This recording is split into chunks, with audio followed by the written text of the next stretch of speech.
하나님은 이 세상을 말씀, 진리로 창조하셨습니다. 그 말씀 안에서 이 세상이 운행되도록 그분의 뜻에 따라 이 세상을 만드신 거죠.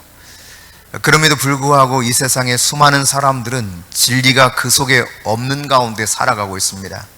진리가 없는 사람들, 그들의 삶은 비록 나름 지식과 지혜가 있고 열심히 있어도 문제는 방향 감각을 상실했다는 사실입니다. 이것이 얼마나 큰 인생의 과오를 가져오는지 모릅니다. 내가 어디로 달려야 될지 그 방향 감각을 찾지 못하고 열심히 달리는 것만큼 위험한 것이 없는 것이죠. 진리 없이 살아가게 되는 여러 가지 일들을 우리가 생각해 보면 사람의 마음속에 진리가 없이 살아가게 될 때 나타나는 특징 중 한 가지는 인간관계, 그것이 파괴된다는 사실이에요. 다른 건 다 가졌는지 몰라요. 그러나 진리가 그 속에 없는 사람은 사람과 사람 사이 관계가 제대로 되질 않습니다. 그래서 사람들이 다 멀리하게 되죠. 권위가 있고 명예가 있고 돈이 있었던 사람이 있었습니다. 예수님 당시 여리고에 살던 사람이었죠. 그는 여리고의 세무서장이었습니다. 삭개오라고 불렸습니다. 남부럽지 않은 그러한 세상적 복을 다 누리고 살아갔습니다. 하지만 문제가 무엇입니까? 사람들이 그를 전혀 존중하지 않을 뿐만 아니라 관계하고 싶어 하지 않는다는 이야기입니다. 인간관계가 철저히 파괴된 가운데 살아가는 거예요. 그 외로움의 깊이가 너무 컸던 삭개오 모습을 누가복음 19장에서 우리는 살펴볼 수가 있죠. 그런가 하면 진리가 내 속에 없으면 방향 감각이 없기 때문에 어느 것이 정의인지 어느 것이 불의인지 불의와 정의를 혼동하고 살아가요. 자신이 행하는 것이 불의인지를 모르고 그것이 마치 정의인 양 열심을 냅니다. 진리가 없기 때문에요. 너무너무 열심이죠. 과거 종교개혁 당시 종교개혁자들을 불에 태워 죽이고 칼로 베어 죽이고 각종 다양한 방식으로 심하게 박해하고 죽였던 그들은 왜 그랬습니까? 하나님을 향한 열심 때문이었거든요. 하지만 그들에게는 진리가 그 속에 제대로 자리 잡고 있지 못했기 때문에 방향 감각을 상실한 가운데 자신들이 행하는 것이 정의인 줄 착각하고 있었지만 엄청난 불의를 행하면서 사람의 목숨, 천하보다도 귀한 그 목숨을 빼앗아 버렸죠. 이와 같은 삶을 대표적으로 살았던 성경의 인물이 누구입니까? 그가 사울이었습니다. 그는 하나님의 사람들을 핍박하면서도 예수를 핍박하는 줄 모르고 열심을 내어서 예수 믿는 자들을 향해 달려가 체포하는 일에 앞장섰던 인물이죠. 그렇습니다. 사람 마음 중심에 진리가 없으면 이와 같이 정의가 무엇인지 공의가 무엇인지 그리고 불의가 무엇인지 완전히 혼동된 가운데 이게 뒤바뀐 전도된 삶을 살아가요. 오늘날 이러한 모습들을 우리나라 정치 속에서 살펴보게 될 때 얼마나 백성들이 가슴 아파하는지 모릅니다.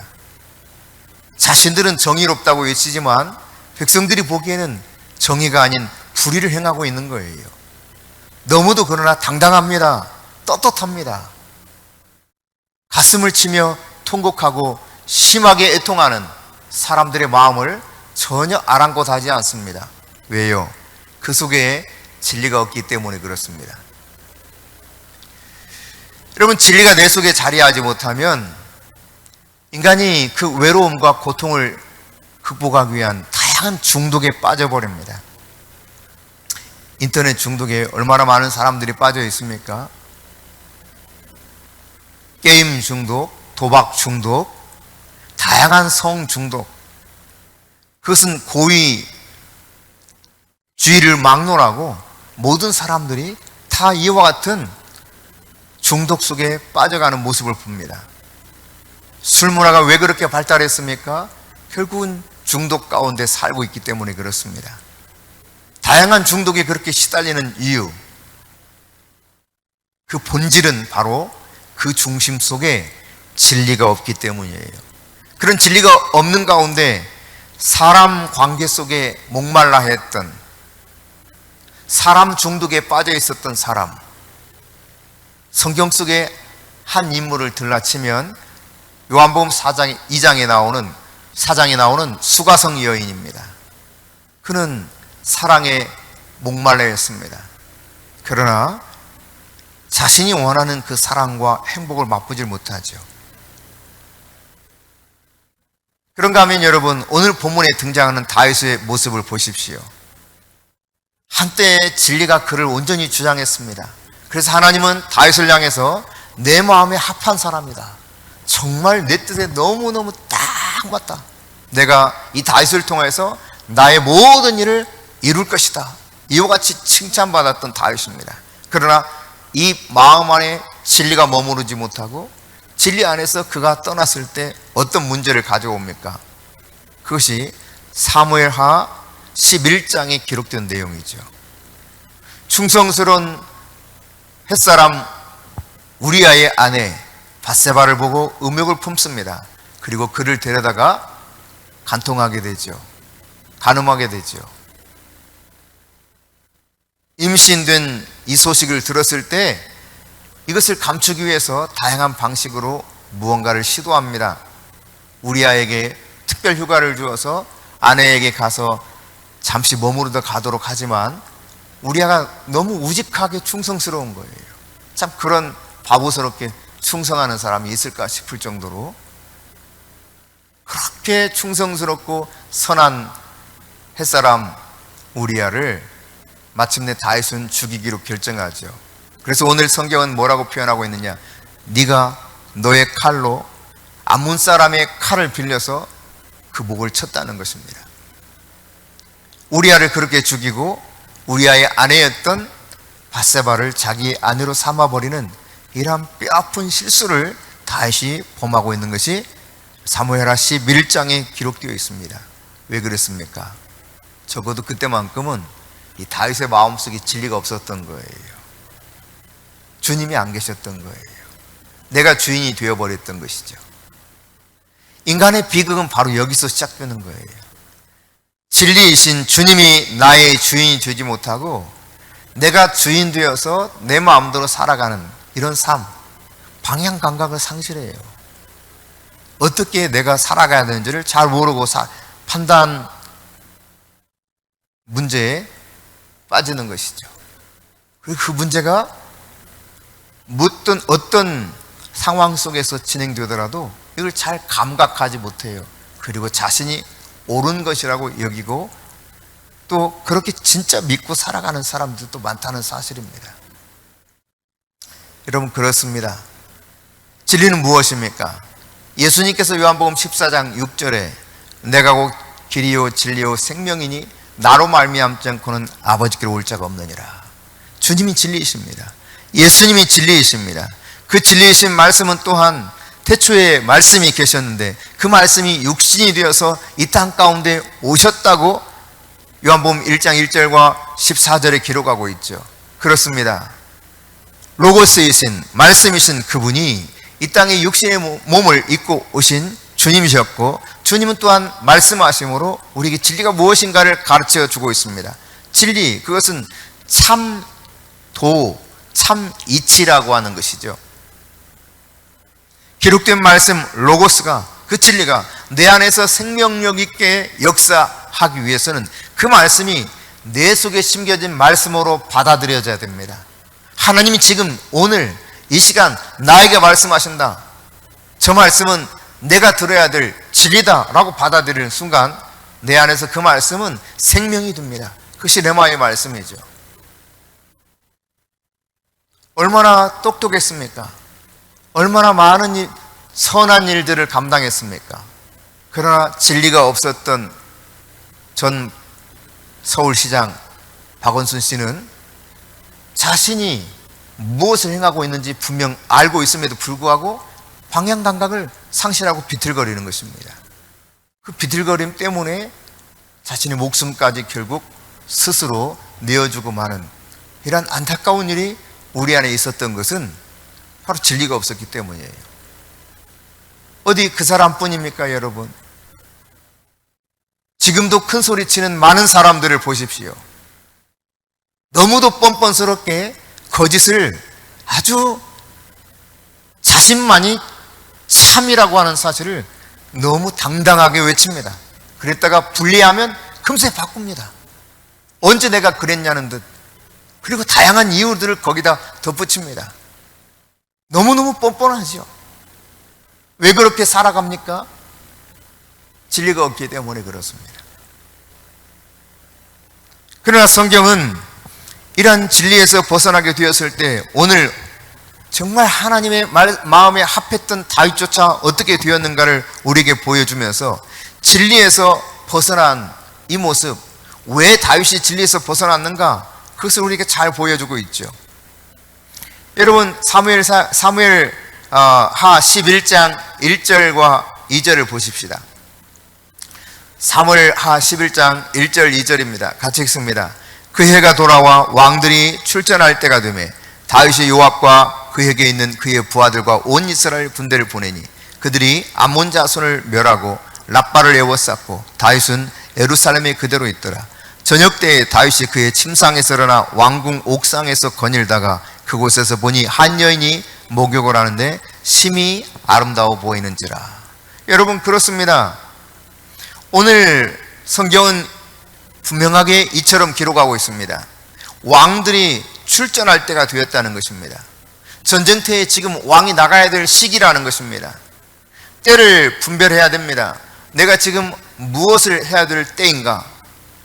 지금 다윗 왕은 마땅히 전쟁터에 나가야 될 그때였어요. 그럼에도 불구하고 다윗은 어디에 머무릅니까? 그저 예루살렘 왕궁에 편안하게 머물러 있습니다. 바로 그때 문제가 생겼던 것이죠. 내가 가야 할 곳으로 가지 않고 자기가 원하는 곳으로 갔기 때문에 진리에서 벗어났던 것입니다. 내가 원하는 전쟁터에 가지 않고 그는 저녁 때 침상에서 일어나서 왕궁 옥상으로 올라갑니다. 결국 그것이 문제가 되었던 것이죠. 그는 그 옥상에서 햇사람 우리아의 아내 밧세바를 목격하게 되죠. 여러분이 이 모습이 어떤 모습이었습니까? 목욕하고 있는 여인이었습니다. 평상시 어땠는지 모르지만 지금 다윗은 이 출전해야 될, 전쟁해야 될 상황 속에 전쟁터로 가지 않고 욕망이 이끄는 대로 자기가 원하는 것으로 가고 말았던 것입니다. 그 결과 우리는 오늘 본문에서 읽었던 것처럼 하나님의 진노를 받고 있는 다윗의 모습을 보게 되는 것이죠. 여러분, 햇사람 우리아는요, 본래는 히타이트족, 그들은 언약의 사람이 아닙니다. 하나님이 선택한 백성에 속했던 민족이 아닙니다. 그럼에도 불구하고 다윗 편에 서서 다윗을 위해서 목숨을 걸고 싸우던 사람이었습니다. 자신과 왕이 있어야 될 것이 어디인지를 알았습니다. 그는 전쟁터로 갔던 것이죠. 전쟁터에 가서 왕을 위해서 자기 자신을 부른 그 사명을 위해서 그곳에서 목숨을 걸고 싸우고 있습니다. 그러나 정작 출전해야 될 다윗, 그는 왕궁에 머무르고 자신의 원하는 욕망에 따라 자신의 삶의 방향을 틀어버리고 있는 모습을 보게 되죠. 그렇습니다. 이것이 진리에서 벗어난 바로 첫 번째 이유였죠. 그런가 하면 그 마음 안에서 왜 진리에서 벗어나게 되었습니까? 사무엘하 11장 14절부터 21절을 한번 같이 읽겠습니다. 아침 이듬해 다윗이 편지를 써서 우리아의 손에 들려 요압에게 보내니 그 편지에 써서 이르기를 너희가 우리아를 맹렬한 싸움에 앞세워두고 너희는 뒤로 물러가서 그로 맞아 죽게 하라 하였더라. 요압이 그 성을 살펴 용사들이 있는 것을 아는 그곳에 우리아를 두니 그 성 사람들이 나와서 요압과 더불어 싸울 때 다윗의 부하 중 몇 사람이 엎드러지고 햇사람 우리아도 죽으니라.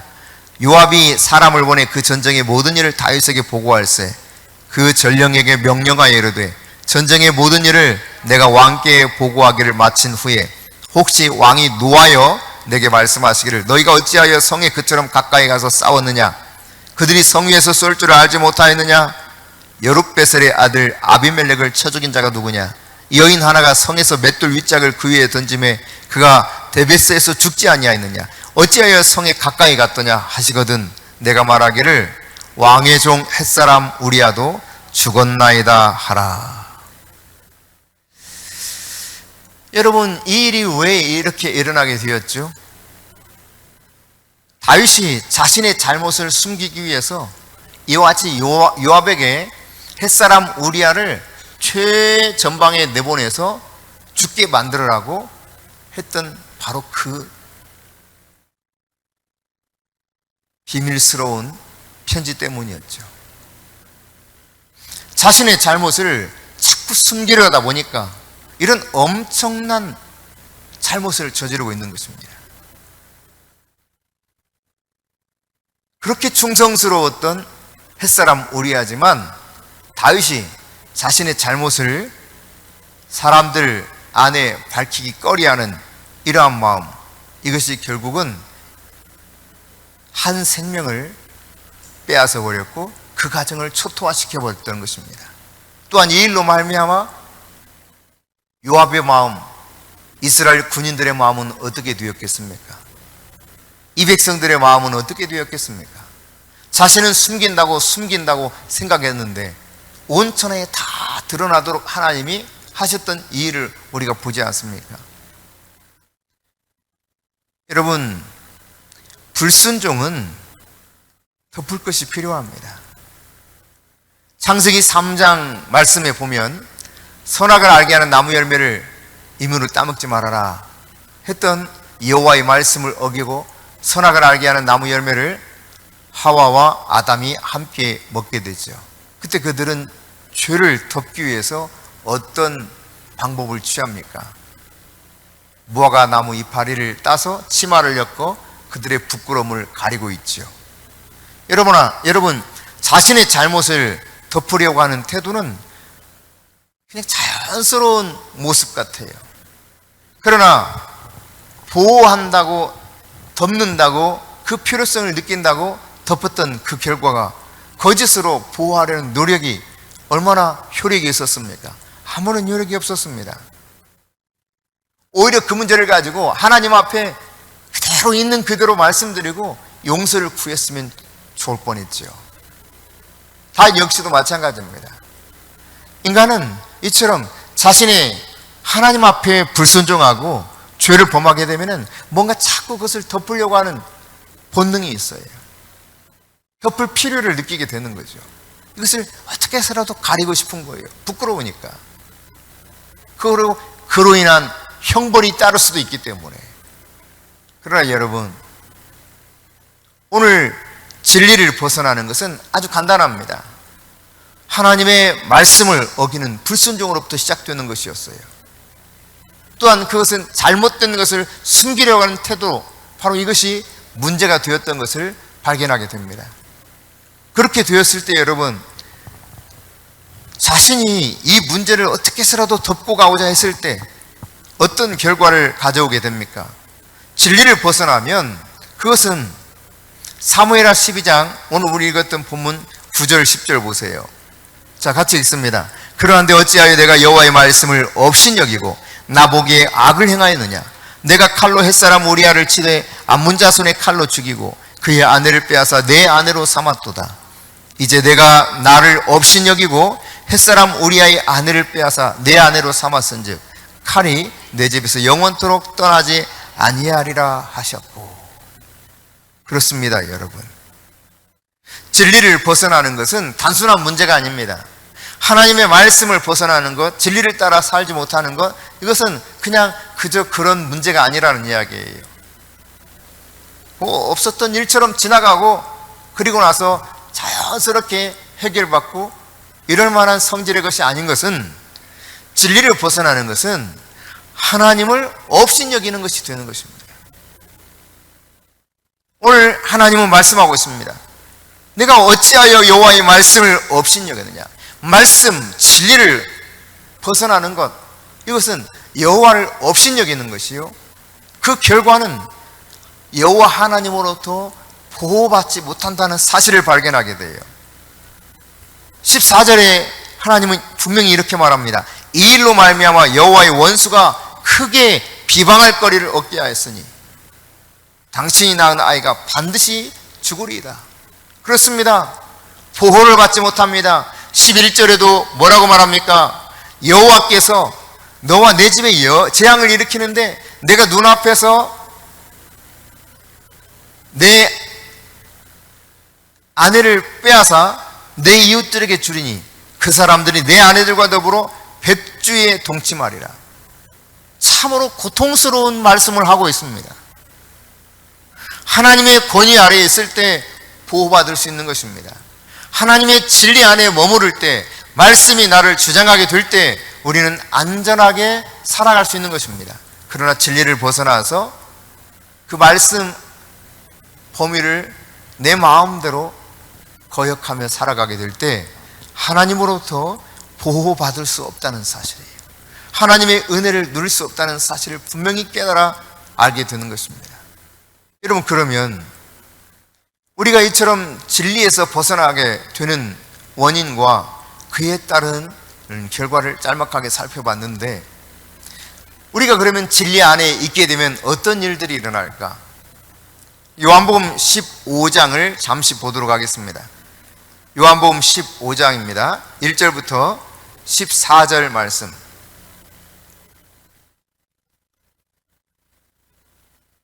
이 말씀을 이제 조금씩 살펴보면서 함께 보기 원하는데, 자, 먼저 한번 읽어봅시다. 나는 참포도나무요 내 아버지는 농부라. 무릇 내게 붙어있어 열매를 맺지 아니하는 가지는 아버지께서 그것을 제거해 버리시고, 무릇 열매를 맺는 가지는 더 열매를 맺게 하려 그것을 깨끗하게 하시느니라. 너희는 내가 일러준 말로 이미 깨끗하여졌으니 내 안에 거하라. 나도 너희 안에 거하리라. 가지가 포도나무에 붙어있지 않으면 스스로 열매를 맺을 수 없음 같이 너희도 내 안에 있지 않으면 그러하리라. 나는 포도나무요 너희는 가지라. 그가 내 안에 내가 그 안에 거하면 사람이 열매를 많이 맺나니 나를 떠나서는 너희가 아무것도 할 수 없습니다. 사람이 내 안에 거하지 아니하면 가지처럼 밖에 버려져 마르나니 사람들이 그것을 모아다가 불에 던져 사르느니라. 너희가 내 안에 거하고 내 말이 너희 안에 거하면 무엇이든지 원하는 대로 구하라. 그리하면 이루리라. 너희가 열매를 많이 맺으면 내 아버지께서 영광을 받으실 것이요 너희는 내 제자가 되리라. 아버지께서 나를 사랑하신 것 같이 나도 너희를 사랑하였으니 나의 사랑 안에 거하라. 내가 아버지의 계명을 지켜 그의 사랑 안에 거하는 것 같이 너희도 내 계명을 지키면 내 사랑 안에 거하리라. 내가 이것을 너희에게 이름은 내 기쁨이 너희 안에 있어 너희 기쁨을 충만하게 하려 함이라. 내 계명은 곧 내가 너희를 사랑한 것 같이 너희도 서로 사랑하라 하는 이것이니라. 사람이 친구를 위하여 자기 목숨을 버리면 이보다 더 큰 사랑이 없나니 너희가 내가 명하는 대로 행하면 곧 나의 친구라. 아멘. 여러분, 진리 안에서 벗어나게 되었을 때 하나님께서는 그것을 그저 없는 것처럼 묻어두지 않으셨습니다. 선지자 나단을 보내셨죠. 그리고 나단을 통하여서 왕 다윗이 행하였던 어리석은 일, 흉악한 일, 그것이 무엇인가를 적나라하게 드러냅니다. 다윗은 그 사건을 비유적으로 표현한 나단의 이야기를 들으면서 어떤 집에 말이죠, 암양 새끼 한 마리밖에 없는 집이 있는데 이 집 사람이 손님이 왔다고, 자기 집에는 양도 많고 모든 게 풍족한데 말이지 그 암양 새끼 한 마리 빼앗아다가 그걸 잡아서 손님을 대접했다면, 여기까지 이야기하니까 다윗이 막 열을 받는 거예요. 열을 받아. 막 열을 받아가지고 너무 열을 받은 바람에 뭐라고 말합니까? 다시 말합니다. 그 사람 절대로 그만두면 그냥 그것도 안 된다는 거예요. 그놈, 그 사람 절대 그냥 가만둬서 안 된다. 가만히 놔두면 안 된다. 그 사람 죽어야 마땅하고 그 사람 행한 거 4배로 갚아야 된다. 말이지 그냥 이 안에서 부글부글 공의로 다스리는 왕인데 어찌 감히 나에게 그런 문제를 가지고 세상에 이 백성 중에 그런 고약한 놈이 있냐고. 그 사람 누군지 몰라도 당장 죽어야 되고 4배로 갚아야 된다고. 여러분, 그렇게 그 순간만큼은 다시 방향 감각이 돌아왔던 것 같아요. 자신의 이야기인 줄 모르고. 그 말이 떨어지자마자 선지자 나단이 뭐라고 표현합니까? 바로 그 사람이 당신입니다. 당신에게는 하나님께서 엄청난 은혜와 복을 주셔서 모든 것을 풍족하게 하셨고 아내들도 많고 어찌하여 그런데 햇사람 우리아의 아내 그 사람을 그렇게 빼앗아 왔느냐. 그것도 우리아를 생명을 칼로 죽이고 당신이 우리아의 아내를 빼앗아 왔다. 이 말을 듣게 되지 않습니까? 그 사람이 그렇게 충성된데 당신은 죽어야 된다는 그 사람이 바로 당신이다. 여러분, 우리는 그 사람 하면서요, 남들에 대해서 평가하는 것은 굉장히 잘합니다. 수월하게, 아주 힘있게, 마치 정의의 사도인 것처럼 그 사람 절대로 가만히 놔둬서는 안 된다고. 그런데 여러분, 바로 그 사람이 그 사람이었어요. 오늘 이 민족 안에서 일어나는 일들이 바로 이와 같은 일들이 얼마나 많이 일어나고 있습니까? 그래서 국민들의 마음이 너무 힘든 거예요. 그럼에도 불구하고 매번 그 사람 늘 자신을 바라보지 못하고 그 사람에게 문제가 있다는 것입니다. 문제인 나를 바라보지 못하는 거예요. 우리 역시 마찬가지일 수 있다는 사실을 깨달아야 됩니다. 진리가 없기 때문에, 진리를 벗어났기 때문에 방향 감각을 상실하고 이와 같이 살아가고 있는 다윗의 모습이 바로 우리의 모습이요, 이 현실 정치인들의 모습이요, 성도들의 모습이 되었을 때는 얼마나 하나님이 마음 아파하실지 선지자 나단을 통해서 다윗을 책망하는 가운데 보여주고 있는 것이죠. 그래서 하나님 말씀하셨던 것입니다. 앞서 잠시 말씀드렸던 것처럼 말씀에서 여호와의 말씀을 업신여겼다. 말씀을 우습게 여겼던 이 일이, 진리를 우습게 여겼던 이 일이 하나님은 뭐라고 표현합니까? 여호와를 업신여겼다는 것입니다. 여러분, 그 업신여긴 결과가 백주에 다윗은 몰래 그렇게 하려고 했을지 모르지만 이 다윗에게는 이제는 사람들이 다 보는 대낮에 사람들이 직접 지켜보는 가운데 네 아내가 그렇게 빼앗겨서 다른 이들에게 윤간을 당하게 된다는 거예요. 이 기가 막힌 일 아니겠습니까? 죽어야 마땅하는데 이 이야기 듣자 다윗이 어떻게 해요? 여호와여, 제가 죄를 범하였나이다.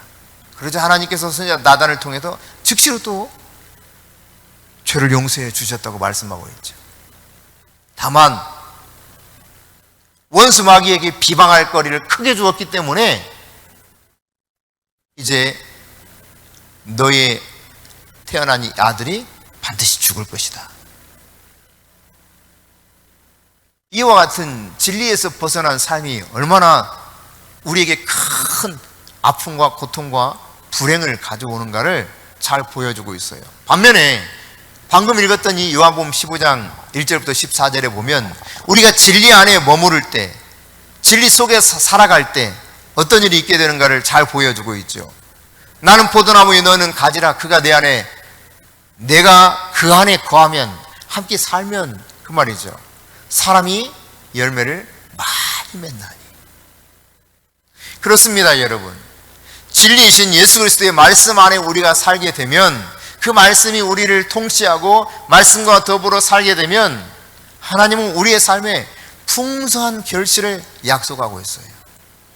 마치 포도나무 가지가 포도나무에 붙어 있을 때 많은 열매를 자연스럽게 맺는 것처럼 나무를 통하여서 영양분과 수분을 다 공급받습니다. 가지는 그저 붙어 있기만 하면 되는 거예요. 나는 포도나무요 너희는 가지니, 예수님께 붙어 있기만 하면 된다는 것입니다. 예수님의 말씀에 우리가 붙어 있기만 하면 된다는 거예요. 진리 안에 내가 머물러 있기만 하면 된다는 것입니다. 다른 것을 하려고 노력할 필요가 없다는 거예요. 그냥 예수님의 진리를 붙잡고 살기만 하면 되는 거예요. 그때 우리에게는 많은 열매가 풍성할 것을 주님이 약속하고 있어요. 그런가 하면 7절 말씀 속에 보면 너희가 내 안에 거하고 내 말이 너희 안에 거하면 무엇이든지 원하는 대로 구하라. 그리고 뭐라고 말씀합니까? 그리하면 이루리라. 무엇이든지 기도하는 대로 얻을 수 있는 특권이 이 진리 안에 머무르는 사람들에게 주어진다는 사실이에요. 할렐루야. 내가 원하는 어떤 것이라도 조건을 따지지 아니하고 내가 진리 안에 머물러서 그 진리이신 예수님과 함께 동행하면 주님은 그 어느 것이라도 구하는 대로 얻을 수 있는 특권을 허락해 주시고 있다는 사실. 이거 얼마나 놀라운 약속입니까? 세 번째로 진리 안에 우리가 머물러 살아가게 될 때 8절 보면 너희가 열매를 많이 맺으면 내 아버지께서 영광을 받을 것이요 너희가 내 제자가 되리라. 뿐만 아니라 14절에 보니 너희가 내가 명하는 대로 행하면 뭐라고 표현합니까? 곧 나의 친구라. 친구. 그러니까 제자가 될 뿐만 아니라 친구가 되는 영광을 누리게 돼요. 예수님의 친구라고 하는 거 생각만 해도 가슴 뛰는 일 아니겠습니까? 저희 고등학교 2년 후배 중에 2년 전인가 치안감으로 승진을 해서 경찰대를 졸업하고 치안감으로 승진을 해서 이번에 전라북도 지방경찰청장으로 승진 발령이 났더라고요. 그러니까 동문들이 축하한다고 영전을 축하합니다 다 쓴 거예요. 또 얼마 전에 우리 고등학교 동창 친구 하나가 별 3개를 달았습니다. 육군 사관학교 졸업하고 별 3개를 달았어요. 그래서 뭐 3스타가 된 거죠. 축하하는 막 메시지가 쫙 든 거예요. 그런 동문 하나 둔 것만으로 막 자랑스러워하는 거예요. 응? 야, 우리 동문 중에 이런 사람이 생겼대. 너무너무 자랑스러운. 이게 이 고등학교 동문 밴드에 그런 일들이 계속 올라옵니다. 그럼 누가 어떻게 됐다, 막 축하한다고. 영광이다고. 아니, 자기가 그러지 않아도 그렇게 친구도 아니야. 선배나 후배야. 그래도 막 너무 좋다는 거예요. 그런데 여러분, 예수님이 내가 친구가 돼.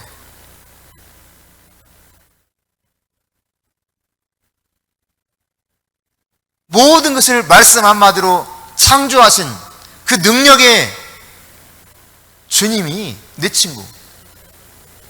근데 그 친구가 뭐라고 약속합니까?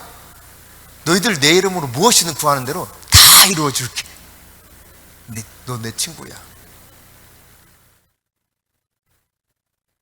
여러분, 우리가 예수 그리스도의 진리, 그 말씀 안에 머물러 있을 때 우리가 주의 제자가 될 뿐만 아니라 주의 친구가 된다는 거예요.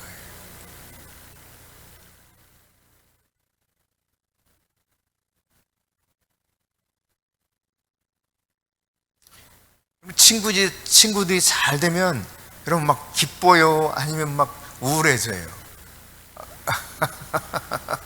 양가 감정이 생길 수도 있어요. 여기 있는 사람 가운데. 근데요, 참 기뻐요. 너무 기뻐요. 잘 되는 모습들을 보면 기쁘죠. 가슴 벅차죠. 마치 내가 그 사람이 된 것만 가끔 어떤 때는 막 흥분을 느끼죠. 와, 잘 됐다. 진짜 잘 됐다. 우리도 친구 중에 과학원 아이들이라고 하는 소설을 썼고, 카이스트에서 박사학위를 받아서 교수를 하면서 경영진으로 일하고 있는 친구가 있어요. 근데 이 친구가 이 소설을 쓴 다음에 카이스트랑 무슨 방송에 미니 시리즈로 나왔었는데, 그때 제목이 뭐였는지 기억이 안 나네요. 응? 카이스트로 나왔어요. 하여튼 소설은 원제는 과학원 아이들이에요. 말하자면 카이스트 아이들이라는 거죠. 그들이 어떻게 살아가고 있는가 소설을 썼는데, 이 소설을 가지고 시나리오로 바꿔서 이 작품이 나온 거예요. 드라마로. 근데 그때 당시 드라마가 꽤 인기였거든요. 그 드라마 이야기가 우리 친구가 쓴 소설이라는 이야기를 내가 나중에 듣게 된 거예요. 왜 갑자기 그 녀석이 그랬어? 야, 잘했다. 막 자랑스럽고요. 내가 갑자기 으쓱해지는 거예요. 그런 거예요. 근데 여러분, 예수님이 내 친구 예수님이에요. 파도 위를 그냥 걸으셨던 예수님, 그 파도를 그냥 잔잔하게 말씀 한마디로 해주셨던 예수님, 죽은 자를 그냥 아무런 문제가 없이 일어나라 하니까 일어나게 하셨던 예수님, 그 예수님이 내 친구면서 그분이 말씀하고 있는 거예요. 야, 원하는 거 있으면 뭐든지 다 말해. 내가 이루어줄게. 아니, 친구들은 허풍 떨 수 있어요. 야, 말해. 도와줄게. 아니, 세상 말로 개풀. 그냥 허무맹랑한 소리일 수 있어요. 그러나 예수님은 그렇지 않아요. 회전하는 그림자가 없으십니다. 거짓이 없으십니다. 시건하지 않으십니다. 그분이 내 친구가 되신다는 거예요. 얼마나 영광스럽습니까? 아니, 저희 그 동창 친구가 3스타 달아도 그냥 참 잘했다 이런 마음 들고 으쓱으쓱 하는데, 예? 진리 안에 머무를 때 마지막으로 네 번째로 11절 같이 읽어봅시다. 시작. 내가 이것을 너희에게 이름은 내 기쁨이 너희 안에 있어 너희 기쁨을 충만하게 하려 함이라. 아멘. 그렇습니다. 하늘의 기쁨이 우리 속에 충만하게 돼요. 할렐루야. 내 기쁨이 너희 안에 있어 너희 기쁨이 충만하게 하려 함이라. 예수님의 기쁨, 원수 마귀가 도저히 이것을 회방할 수도 없고 빼앗아갈 수도 없는, 세상은 도저히 이해할 수도 없는 이 놀랍고도 어마어마한 예수 그리스도의 기쁨이 내 안에 있어서 내 기쁨이 그냥 가득 차게 더 이상 필요 없을 만큼 이렇게 되게 해주시겠다는 거예요. 이런 놀라운 약속과 영광이 진리 안에 머무르는 자에게 주어진 특권이죠. 특권. 그러나 진리를 우리가 벗어나게 되면 우리는 그 사람 말이야. 자신이 바로 그렇게 저주받고 마땅히 정죄받아야 될 그 사람인 줄 모르고 다른 사람들에 가서 그 사람 말이야, 죽어야 돼. 그 사람 말이야, 저주를 받아야 돼. 그 사람 말이야. 정작 그 사람은 바로 당신입니다. 이와 같은 소리를 우리가 하나님으로부터, 하나님의 메신저로부터 듣지 않으려면, 방향감각을 상실하고 다양한 문제 속에서 살아가지 않으려면 진리, 그 말씀 안에 우리가 붙어 있어서 그 진리 안에 있는 자에게 주어진 이 아름답고 복된 특권과 은혜가 저와 여러분의 것이 되기를 축복합니다.